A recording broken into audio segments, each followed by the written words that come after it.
Hey folk, was thinking about what to share today, and I was drawn to a story of David and his Navy SEALs in 1 Samuel 30 verse 1 to 19.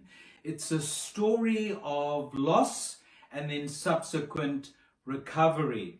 They out on a skirmish, they come back to a place called Ziklag to find that all their wives, all their children and all their goods have been stolen. They've been abducted for a ransom, and they were angry. In fact, they were so angry and grieved that they even discussed in the camp, they discussed actually stoning their leader.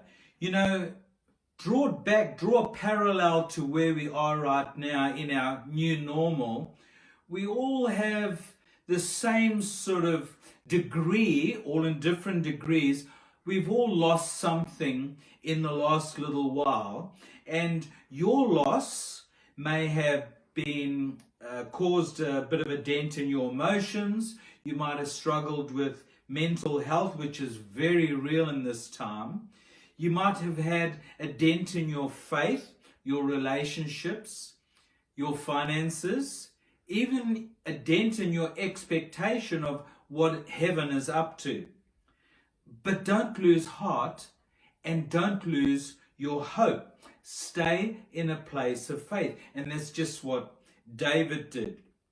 You know, through a season of loss, we need to keep our perspective, knowing that God is a restorer. I love what Joel says in Joel chapter 2, verse 25. And he says, I will give you back, this is God speaking, I will give you back what you've lost. And he mentions 4 different types of locusts: the swarming locust, hopping, stripping, and cutting locust. In other words, the circumstances that have ambushed you in life and making you feel like you've been stripped bare.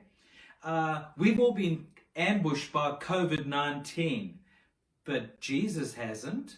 Jesus hasn't been ambushed at all. You see, when things look hopeless in life, it doesn't mean that Jehovah Jireh, which means my God shall provide, it doesn't mean that he's deserted us. He's still there. Now, David's men totally lost perspective, but David, what he did was he asked for the priest and the ephod, which is like a cloth that the kings would hold on to, the high priests would hold on to, and seek God's direction. David was proactive. David didn't complain, but he prayed and didn't embrace, he looked upward rather than inward. He looked upward and outward. And, you know, he didn't embrace the strategy or the nature of the enemy that was against him by starting to blame himself and blame others, because then you start partnering with what you're up against. Wrong strategy. That strategy produces 0 results.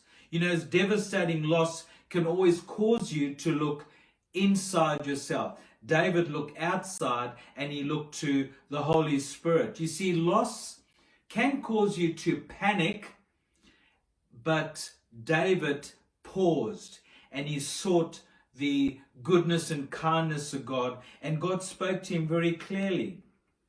The Lord said to him, pursue the enemy, for you shall surely overtake them, and without fail recover all. What a beautiful thing that he sought the face of God, and God was clear in his perspective and the answer that David needed. You know, what may seem like a disappointment could be God setting you up for rescue. Trust his plan right now, even though you don't understand the path. I'm believing with you that God will help you recover what you've lost. Let not your heart be troubled.